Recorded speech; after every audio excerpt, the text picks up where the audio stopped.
waxaa jirtay gabdhaan aniga asxaabayn oo reerkiisoo jigjiga markii soo gaadhay markaa gabadhaasi gabadh waxay fanaanad ahayd oo ku jiraysay fasal ma loodhan jiray waxda fasal markaa waxaa dhacday inaan allah mustacaanay gabadhaas isbarano oon asxaabbaas ka hayn deetana waxaa dhacday hargeysa ku laabatay markaa hargeysa ku laabatay waxaa dhacday gabadh istaadkeeda soo dhigtay mas'aabka markaasaan kuri gabadha waa maashaalla qurux badantay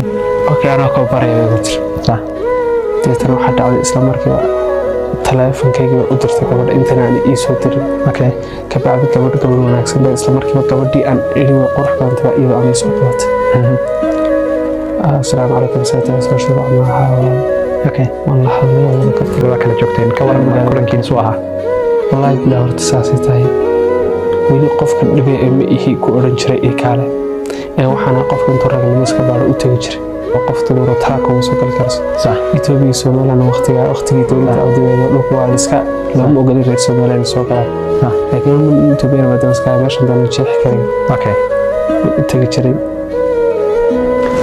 والله طبيعت بأمي قف عن حجر لا يعني كرنسا أما عن شعلها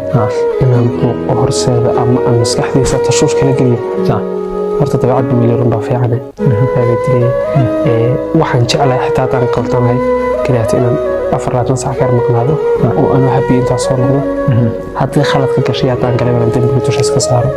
وكبعد واي وحي مصلحة دنتنا عن كتر شعلها وانت واي أدي ما أنت عندك حناقة ونسيف فوقها أما أي حناقة نسيف فوقها فإذا في مشتوى الله بدي قف يستعمل بيش سكوين قبل سنة أول السؤال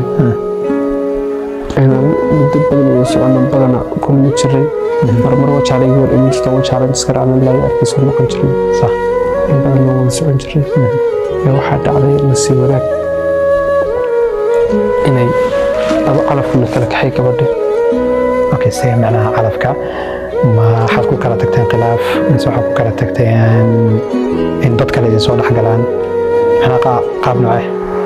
أصلا والله جودا ولا شيء جودا احترام واحد صح ومن كذا حتى اللي أنا كلا فلون أو تقول على أسكناي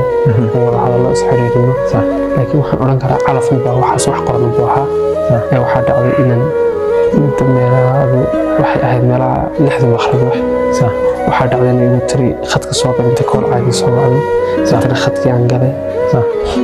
markaan khadkii galay aan hadlay waxaan arkay gabadh ooysa deetana waxay wadaron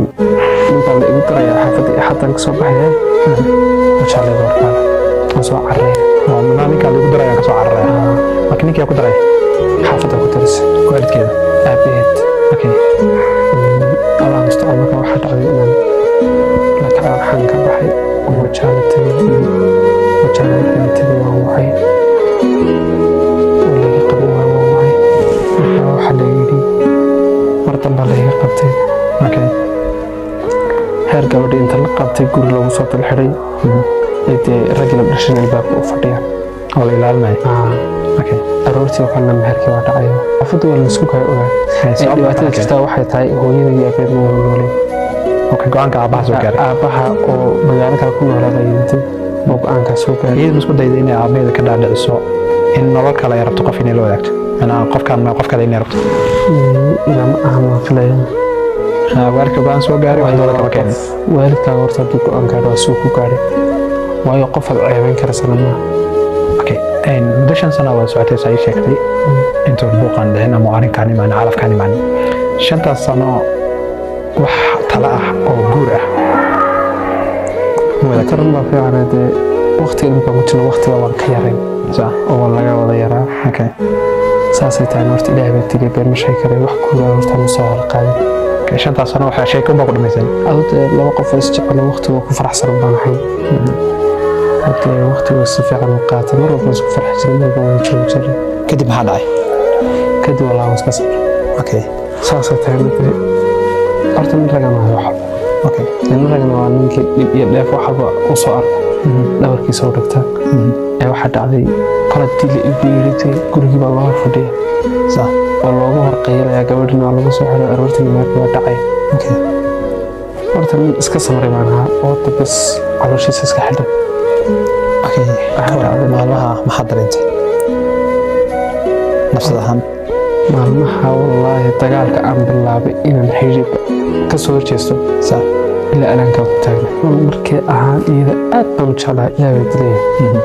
aan jeclaada maxamed waxaan isku dayay inaan san idu ilaa xiriir kale u sameeyo balse laakiin waxa ii soo roogay kaliya inay niyadeyda ka baxdo okay marka xiriirada kale ilaa imse kugu qaadatay marka inaad niyadeyda ka baxdo ilaa 7 gabdhood oo walaal markaan tan 7 la hadlo waa la ii diiday oo fasaxay 7 kale la ii diiday oo fasaxay sababtaas wax kale ma kaliya iyada niyadda ka saar karnaa hadda waxaan go'aansaday kaliya inaan gabadh oo dhanba faraha ka qaad horta qofka jecel kasana waa aad adag qof daacad ku jecel oo ku dareemaya oo ku dareemaya xaalad aad ku sugantii waxaad u baahan tahay صح in la aad adag soo laga yaabo inaad dadka qaar fursad aad siin weysid inay jiraan oo haddaa fursad siin dadkaas ay aad kugu wanaagsanaan lahayn walaalo daba sheekada xagga gabdhaha horta inuu waxaban aaminsan inuu sidoo wax loo shaqaysan waayo midda iigu dambeysay